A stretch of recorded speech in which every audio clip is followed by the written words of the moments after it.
past is history, the future mystery. This moment is the gift. Every second.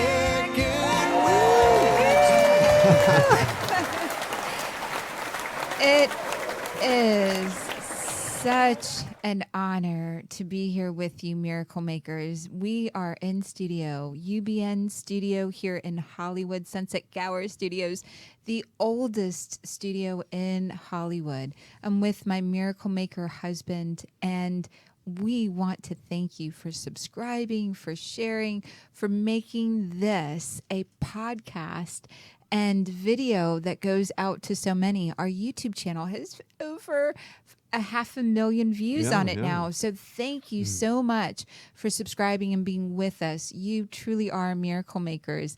We get to spend this hour together, baby. Yes, we do, my love.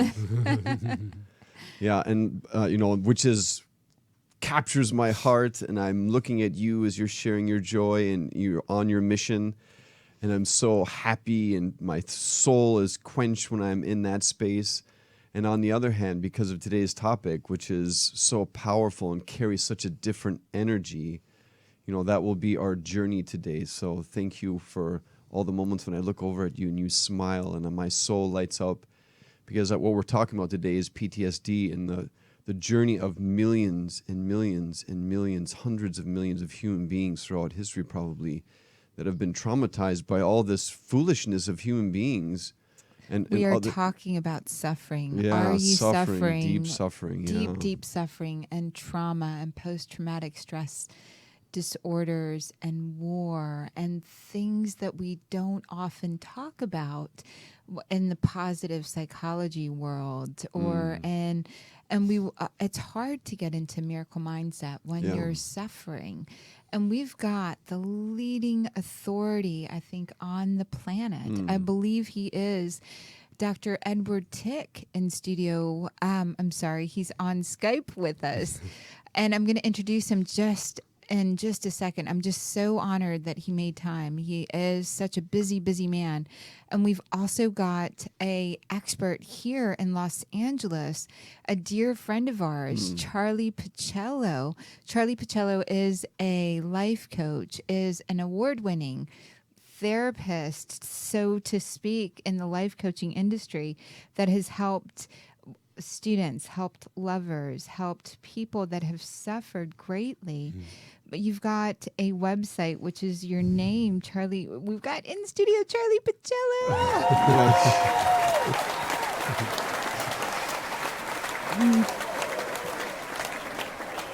Such a miracle maker. And on Skype, he is a keynote sought all over the world. He is Dr. Edward Tick, and the foremost transformational healer. He's also a mythologist. He's a psychotherapist. He's a poet. He's a writer. He's submitted to the Huffington Post. He is amazing for what he offers anyone that's suffering. And he's written 5 books. And he's the leading authority recognized in this country. Welcome, Dr. Edward Tick. Welcome, Dr. Edward Tick.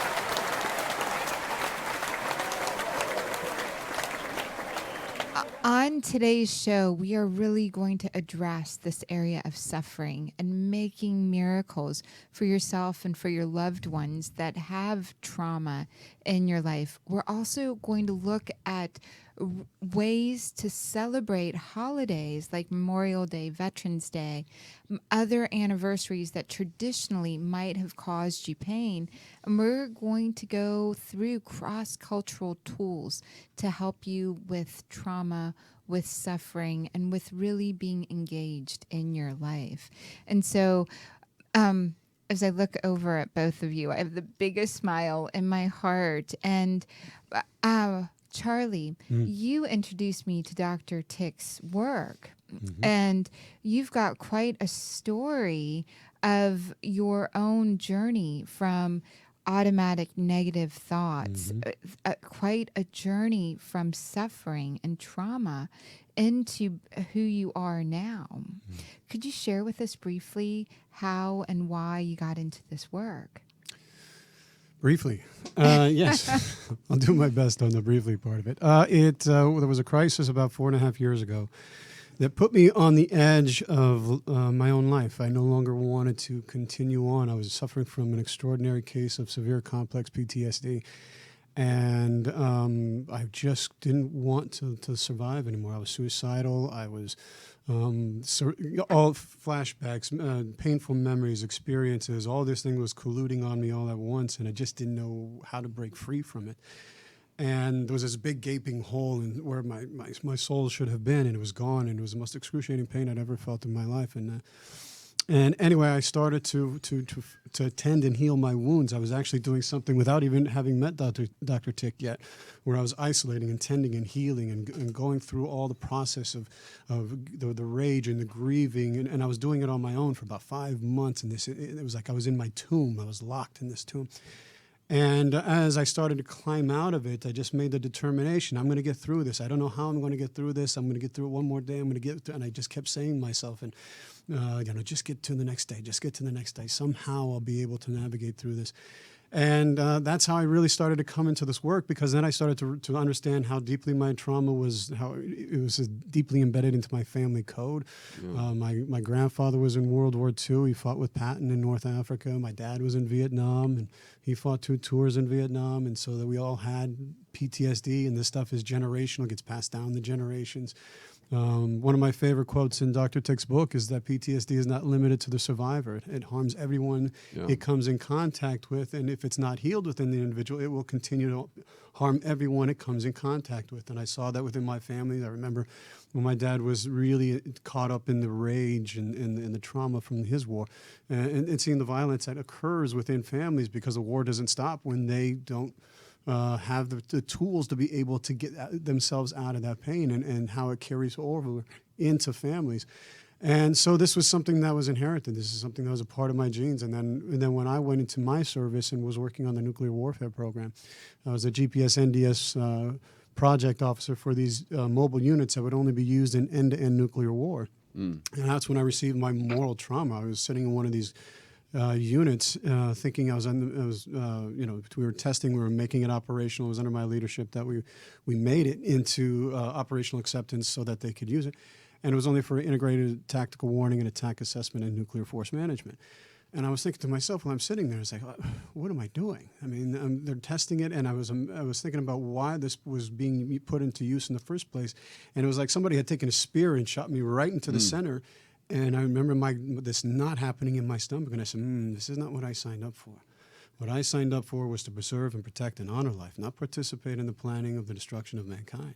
And I couldn't justify why we were doing this. Why could we accept and tolerate and be participating in something that we know there is no point to doing? And you didn't have words or languaging for that at the time. No. And then you found yourself at home in your apartment, no tools, depressed. Yeah. You started searching. And then through the programs that you started participating in, you went actively into healing yourself. And but through that course, you yourself healed yourself. And then you now help other people heal as well. But how long did that take from start to, and this is for the ones that are out there suffering, that can really get a little bit of information around this. I'd love for you to share just a little bit around, it's when you started, the lowest point was suicide. And then to the point where you were able to talk about it and start healing others with it. Well, I think just to finish up, I was waking up with a nuclear war going off inside my body. When that crisis hit again, all of that stuff started coming back. The nightmares, being frozen in my bed, paralyzed, sweating, and unable to get it out of my system. It probably took, from when I started, getting to a place where I could start talking about it and telling the stories about a year and a half into it, when I started being able to write it out and being able to get some of this stuff, started telling the truth. You know, the biggest thing that we have is that the most important thing that we have to heal within ourselves is to tell the truth. We have to be able to face our own darkness. We have to be honest with ourselves. We have to be willing to go into those shadows. And it was a journey. It was a commitment to myself to heal this without whatever it took. I didn't have the VA to support me. I didn't have a psychiatrist to be able to give me some kind of medications. I didn't have. I was bereft of everything, and I was left to find a way on my own without any support. And so that's why I had to find something that was holistically based, spiritually based, principles that I Because you could had find. tried the other I things. had and tried the other things and they didn't work. And dear that's why. miracle makers, if you're suffering and you've tried a lot of different things, this show is really for you to reorient your thoughts here with Dr. Edward Tick, with Charlie Pacello, with your miracle maker host, and for you to get maybe a year and a half of intense connection with yourself and connecting with spirit, with traditions, with tools. And we're going to talk about those very, very specifically. You do this because you were there and you don't want anyone to suffer this anymore. And you know what it feels like. And that's part of the reason you're so ingrained in this work. It comes from your soul. Yep, it does. And it is one of the most excruciating pains that a human being can go through. And when you're dealing with invisible wounds like that, and sometimes people don't understand. They say, "Yeah, just get through it, just barrel through it." And you've got to be able to deal with this stuff because it's going to keep you in prison. And it doesn't matter. You will keep reliving the same traumas over and over again until you transform it in some different way, in some different form. Whether it's in your work, whether it's in your relationships, it will stay with you and it's going to affect everything you do. And then you'll get to a point in your life like I was where I didn't deal with it when the trauma actually happened when I was in the service because I didn't know what to do with it. I didn't know who to talk to. I didn't know. And then you get 12 years down the road and all of a sudden your life is in a disaster and a mess and you're like, how in the world did I get here? How did this happen? And so it's so important to recognize and be honest with yourself. These invisible wounds that you speak about is languaging that I read in Dr. Edward Tick's books, this beautiful book that you've written. And Dr. Tick, I'd love to hear your story and what and how and why you're in this field. Well, thank you, Dr. Sarah. And for all of our listeners, I want to honor you as Professor Dr. Sarah. We had this discussion before, and you are a great teacher and deserve the title. So let's all of us honor you as Professor Doctor and thank you so much. Transformational education you're providing for all of us. So thank you. Thank you. So, like Charlie, I will try to abbreviate a very long story. Like Charlie, I also have inherited post-traumatic stress disorder from transgenerational sources. First of all, I'm Jewish, and so the Jewish people have been oppressed and traumatized for thousands of years. I did lose relatives in the Russian, Eastern European pogroms of the turn of the 1900s, and I did lose an uncle in the Holocaust, in the Nazi genocide. So we inherited that. My grandparents, who did survive and got here, my grandparents from Eastern Europe very clearly had post-traumatic stress disorder. My father had it as well. He was not in combat. He actually was lucky enough to be born just a few months after the end of World War II. So he went into service in January 1946. But growing up in high school, he lost many friends during World War II. He was waiting for his turn to come. He was in high school ROTC, so he knew that as soon as he graduated, he would have to go to war. And he was just waiting for the meat grinder to catch him up. When he didn't have to serve during the war, he was a military policeman, an MP. And the training to be an MP is brutal. And he was expected to brutalize prisoners.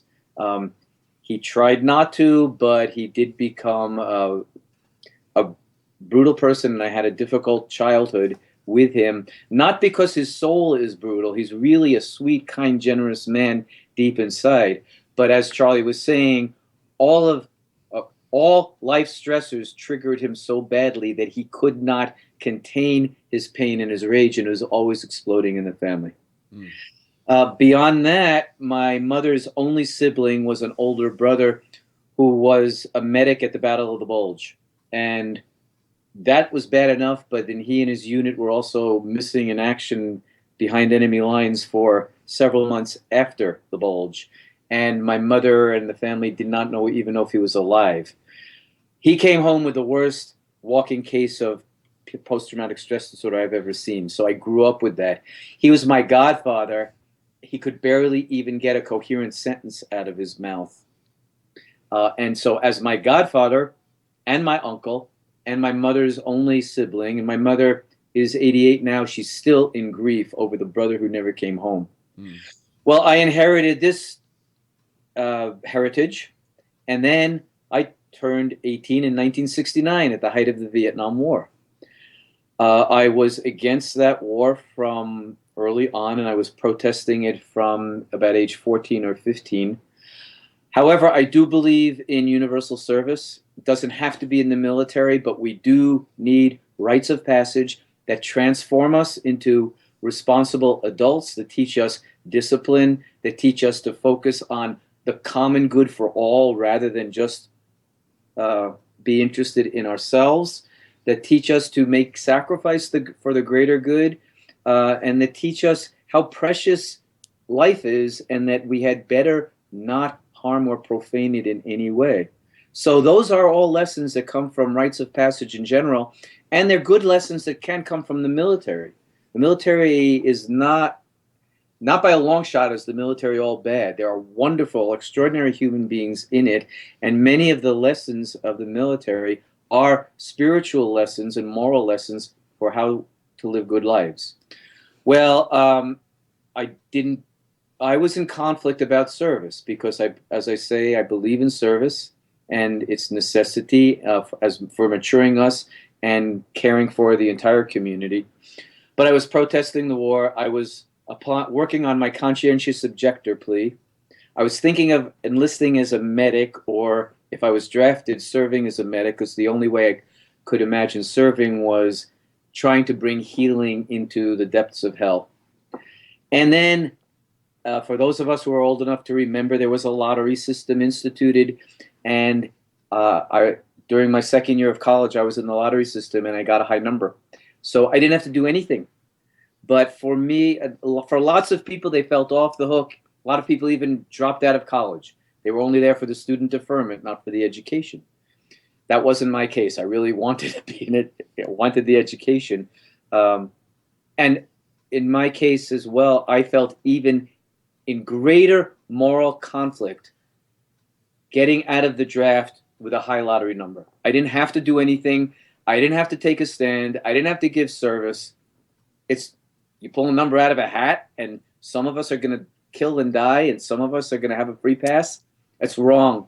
And it makes no I sense. remember Vietnam, when I learned about it, was you had to make it 365 days. That was one of the things. And then one of the things that I've heard you talk about, the differences between this system back then and the system currently, is there was new people coming in, and now it's the same people enlisted over and over again. That's one of the differences between the two wars that's occurred now. And I just wanted to highlight that because we're looking at different, it's an interesting distinction to make that makes a difference for those that are suffering today versus, I know you're going to tell us so many tools, so many things about the differences, how the U.S. handled Vietnam War and trauma, and how the Vietnamese and what was there as well. I don't mean to cut you off, but I wanted to share,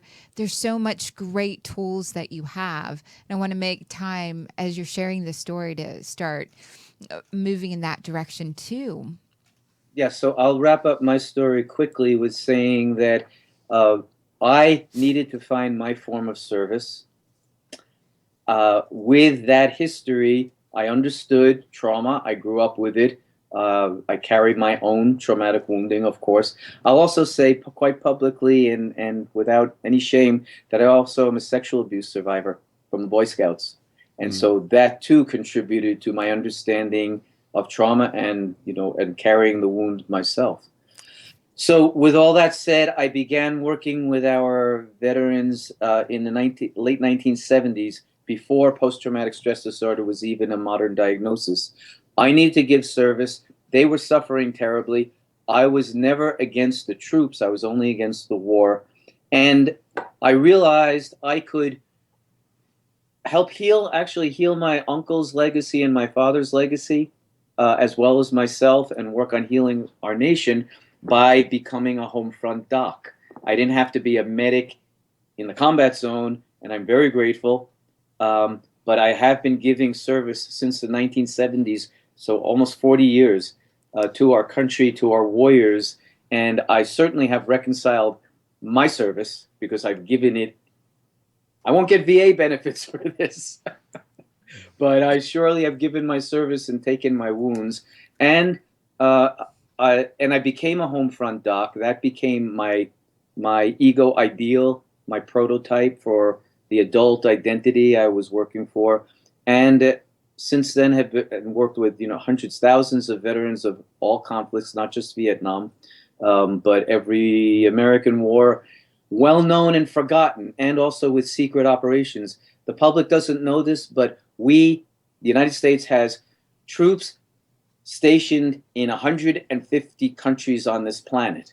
About 3/4 of the countries of the nation have American troops, and many of them are in combat or in life-threatening situations that the rest of the public never hears about. So I work with them quite extensively as well. Now, to your observation about Vietnam and how differently they handle it, and that these wars are different. You're right about that. We did have the draft during Vietnam, so people could enlist or they were drafted. Since Vietnam, the politicians have not allowed another draft, and that was a political move. Right now, only 0.5% of eligible people serve in the military. And those people are recycled again and again and again. And I know our audience has heard that many people have multiple deployments, and we are burning people to a crisp. Nobody can take multiple deployments at all, let alone without good treatment and without rest in between. But you've heard of people having 2, 3, 4 deployments. I've worked with special operations people, special forces, who have had as many as 15, 16, 17 deployments. I worked with a sniper who had 17 deployments by the time he was in his early 30s. He was at war for more than half of his life. And nobody can tolerate this. And the public needs to realize that as long as the rest of us are not involved in the political process, not debating and deciding how our military is used, and not serving, then there are going to be a few people like Charlie and like this sniper who are going to serve again and again and again and be utterly destroyed in the process. So it's wrong for us to not be involved, thinking that we as individuals can slide through safely, because other people are suffering horribly from it. And the people who are serving won't protest. There are no draftees and no draftee families who are protesting. Their kids are safe. The people who are against the war, the military, don't get involved at all. And so this is tragic, and it also destroys the truth, as Charlie was saying, the truth about what military service and war demands of any people in any nation. And we are not living up to that awareness or practicing our responsibilities as citizens, or especially our responsibility for our good warriors like Charlie, who tried to do the best and took the traumatic wound, and not only PTSD, but we heard Charlie say, the public doesn't know much about this yet as well, but there is a new category of invisible wounding that's being called moral injury. And PTSD is being looked at as the physiological and psychological manifestation of trauma, and moral injury is being looked at as the emotional and spiritual manifestations. And And Charlie named moral injury when you, Charlie, said, I sat back on the nuclear weapons team that I led, and I really thought about what I'm doing, what I'm being asked to do. Do I want to be one of the people responsible for helping blow up the planet? It's not what I signed up for. That isn't PTSD. That's moral injury. And moral injury leads to PTSD and reshapes our minds and our hearts. But the first matter was the ethical and spiritual dimension of, I, Charlie, did not sign up for this. I signed up to protect and preserve, to defend the Constitution, to defend our freedoms. And when we don't feel that our military service is consistent with those higher values, we will develop moral injury and PTSD and experience the kind of despair that Charlie felt. thank you, Dr. Tick. It's so beautiful. And our engineer in studio is bringing up some great images. If you're watching this on YouTube, he's got a great graphic that he's putting up on this flowering, this place between moral injury and that PTSD that is connected to your name as well, I believe. I want to thank you from my wholeheartedly for sharing as a man, sharing that you were sexually molested and sharing that, because this is an area that moral injury happens before we have language for it. We sign up for Boy Scouts in your case, or young men and women sign up in one area and they have this moral injury without languaging for it. Right. And Charlie's experience and our parents, much of our DNA being passed down, our brain, the way that we think and our responses that come through. And so within the Jewish tradition, the responses that have come through within your family, 3 generations of war, within societies that are suffering from sexual repression, all of these areas are coming so strongly now into, we are a people that suffer and don't necessarily have the tools. And more than ever, we are isolating ourselves rather than forming communities. And I think one of the things that Dr. Tick, that you offer, Charlie, what you offer is this formation of a community. Miracle Makers is a community in itself as well that holds the space of a miraculous mindset, of balancing ourselves and our thoughts. And so as we're talking about this, whether it's sexual trauma, whether it's the moral injury that there aren't words for, other societies have recognized this before. And so, Charlie, I'll start with you. And so I want to give a lot of time to Dr. Tick to talk about this as well. But what is one of the tools that you found really particularly helpful? You mentioned telling the truth. You mentioned writing things out. As there's feelings and there's not words for the feelings and the suffering. Someone who's like, oh, I did have sexual trauma, or I did have this thing that I did in the military, or working for someone in high power, I did this thing. What's the next? They've recognized they did something that threw them off their compass.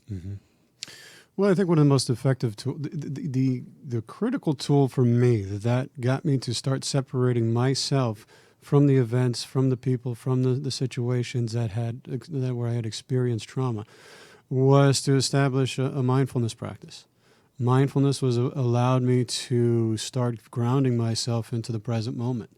It allowed me to start to separate myself from those experiences that were in my life journey, my mind, and in my history, and to start saying, okay, this is me, and this was what happened 2 years ago. This is me. This is what happened, and that was. Go ahead. And so very specifically, what I hear you saying is you started observing as thoughts came across your mind and you didn't identify with the thought. Correct. You really clearly said, oh, this was from a couple years ago. This is a 2-year-old thought or a many-year-old experience. And you started separating yourself from the thought or from the automatic stuff that was happening, and you began observing it. I just want to point that distinction out so that mindfulness becomes something that those that are listening can participate in. It's about acting to separate the thought that you're having in the moment from yourself and being mindful that this is just a thought. You don't have to believe the thought. The thought or the experience that you're remembering is not here in the now. That's right. And May I comment on that? briefly? Yes, please. We're all in this together as a conversation. I acknowledge and salute what you're saying, and I want our audience to know creating that space through mindfulness is not only about separating from the thought. Of course, you're both right about that. It's also creating space so that we don't automatically react. It's also creating space from our emotional and physiological responses. Of course, in the military, people are trained to react in a nanosecond, or else they and their comrades might be dead. You can't think, you can't question, you can't decide, is this right or wrong? You just have to react, hoping that you're doing the right thing and it's good. The person threatening you is an enemy. Well, very often, more often than not, they are not enemies, they're innocent bystanders. So 90% of the casualties in the Middle East wars are civilians, not enemies, combatants. But my point here is that we also have to get that breathing and observation space before we react so that we're choosing positive and constructive actions rather than just firing automatically in order to protect ourselves. And that's what it taught me, was that I could be responsible for my actions, that a reaction was something that had been programmed, that's something that was unconscious, that's something that was had been beaten into me for after having been in the service and other experiences. And it gave me enough space between the thought, the experience, the emotion, the feeling, whatever was going on, and how I was going to respond to it. And the more space, and this is Viktor Frankl, the more space we can create between the stimulus coming in and our response to it, that's our freedom, that's our growth, that's our ability to be able to start taking and mastering ourselves. And so that was one of the essential tools that helped me to be able to start going to the path of my healing journey, was to being able to ground myself in the present moment so that I could observe what was going on within me, to have that kind of conscious self-awareness so that I can make a different choice. And that's what mindfulness gave me, was the ability to make a different choice. And the more I was able to choose, it became easier and easier and easier.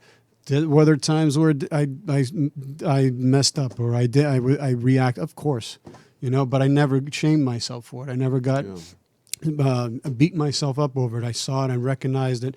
I was gentle with myself and saying, all right, we just got to pick yourself back up again and keep doing it, keep going. And then that became a habit. That became something that I was consciously being aware of all the time.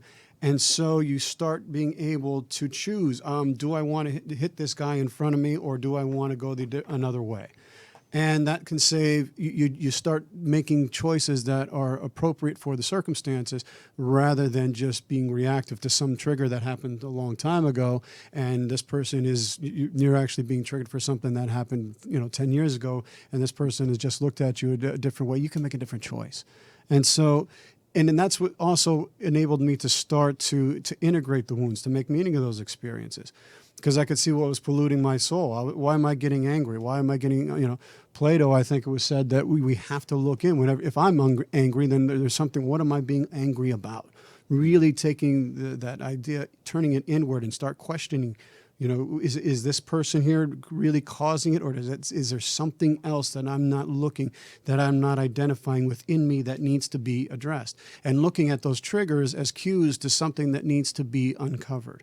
And if you can look at it that the wound wants to speak, if we can allow the wound to speak to itself and give it all the time it needs to speak, it will run out of stuff to say. And then at that point, you're getting into a place where I'm walking into a completely different space. And I can be carrying this wound without having to be reacting to it. Mm. It's so beautiful. And when I hear Charlie saying miracle makers is something that after my traumatic events, and from 14 to 19 being in a series of traumatic situations, I would often find myself saying in college, in different places that I was working, it doesn't matter what happens to you. It's how you respond. And that's something that I learned to repeat. It's one of the things that I taught all my siblings. It doesn't matter what happens to you. And I think the idea with that is what Dr. Tick, what Charlie is talking about, this ability to have multiple responses coming in, separating yourself from the stimulus that caused that thought. And then also Viktor Frankl's work, finding the purposefulness in what's happening. There is a reason, a purpose that response, that idea, what's happening around you is showing up to you, is being experienced by you in a particular manner. And so I love your pickle story, baby, the pickle story of high school. Would you relate that just really, really briefly, and then we'll jump into Dr. Edward Tick? Sure. Well, I'm a very cool person. And in the high school, I was really cool also. And so there was probably about 500 people in the lunchroom at this school. I went to a big suburban school. So I'm making my way through the aisles there to bring my lunch tray back up to the dishwasher. And I hit something. It was a little pickle on the floor. And it was like I stepped on a sheet of ice. And I flew backward, and the tray went up into the air. It came down and made a loud rattling noise. And I was a little shocked. So when I stood up, I looked around. I realized the entire 500 kids had stopped talking and were looking at me. And I was no longer cool in that moment. I was super embarrassed, traumatized, And for years, this would, could be like sitting at the beach, enjoying the most sublime sunset, holding the hand of my lover, and all of a sudden this thought would come up, and I would literally be transported back to that lunchroom, be flooded with emotion, be super embarrassed. And so I went through a journey of healing from this damn pickle that ruined my coolness for one afternoon. You had post-traumatic pickle disorder. So yes, but it was definitely a traumatic experience that took many years. And again, there was in the beginning there was no separation. When the thought came up, I was immediately there, immediately embarrassed, immediately flooded with all the things that happen within the body. And through mindfulness, I was able to create space. So when it came up, there was space there for a choice of a different response. And eventually, because it no longer had a response, my ego gave up onto it. And it just went to the next thing to create embarrassment or shame or whatever the ego is doing when it's, or the pain body, as I would call it from Eckhart Tolle's teachings, looking for anything to create negativity within the body because that's what it feeds on. So. Thank you. Thank you for sharing that story. And Dr. Tick, back to that question with you, those initial tools. Well, Charlie gave a favorite tool, and I agree with Charlie and honor that. And I almost rather not tell a favorite tool, but try to squeeze several tools into our limited space. So one thing is matter is even the name we give our wound. Okay, trauma means wound. It's an ancient Greek word, and it really means in Greek it was a stabbing wound, but it was to the soul as well as to the body. So a trauma is to be pierced against our will by the violence of the world. Now, when people say PTSD or post-traumatic stress disorder, it's difficult to say. It's difficult to remember. It's a sanitized, medicalized term that renders the wound into a disabling medical condition rather than part of our human inheritance that we all have to deal with. So one tool is to find other names for the wound. We know of more than 80 names that this wound called PTSD today has had throughout history. It's in the Bible. King Saul and King David both had PTSD. And in my latest book, Warrior's Return, I did full case studies of both of those kings. In the book of Samuel, what we call PTSD was called the Spirit of the Lord left him, and an evil spirit sent by the Lord entered him. So PTSD is an evil spirit. In the Greek tradition, it's trauma. PTSD is pierced against our will by the world's violence. In Native American tradition, had many different names, but my favorite one is from the Sioux, the Lakota people, who called the wound Nagi Napeapi, which means the spirits left him. The spirits left. So what is PTSD? It's to be spiritually bereft. We use the word depression. That's also a psychological word. We can throw medications at it. Being spiritually bereft is far more than depression. And we would even be more accurate to say despair. Despair, because we are in deep, deep anguish over the world condition. And So I I've love already- that. I love that. When you give a name to something, and this is biblical as well, you have power over it. Right. And it was DSM-4 that came up with the post-traumatic stress disorder term, and that was one of the ways that you were called to speak because you were the only one at the time recognized speaking about it. And so that was one of the ways almost 40 years ago, once PTSD made its way into the psychology medical books. And you have power over something you name. If there is an energy, you called in your pickle story, the energy of shame would come over. This is what I hear you saying, Dr. Tick, is look for names that separate you, who you truly are, this lovely, soft, wonderful human being, and the energy that comes in that has been recognized over time. And so you can really begin to recognize you as the person, and then you separated, there's the mindfulness coming in, that practice. So I think in the examples I'm giving, there are several tools we can name that are contained. So one, you've accurately named, look for the name that fits your wound and your experience of it. Don't just take the medical psychiatric label. Secondly, honor your wound. Claim it and honor it. Throughout history, in the warrior traditions, warriors have proudly dressed and decorated their wounds. In Native American traditions, the warriors paint their wounds. They even paint the wounds on their horses. And for those equine people out in our audience, a scar on a horse is called proud flesh. We want all of our trauma survivors, military and otherwise, to wear their proud flesh. Don't hide the wound. Recently, a high-level commission has decided that military people with post-traumatic stress disorder will not get the Purple Heart.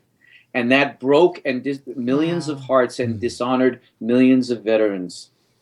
Because if there's no blood, then there's no wound the public can see, then we're not giving you recognition as wounded. That's wrong. That's wrong, wrong, wrong. So name your wound, honor your wound.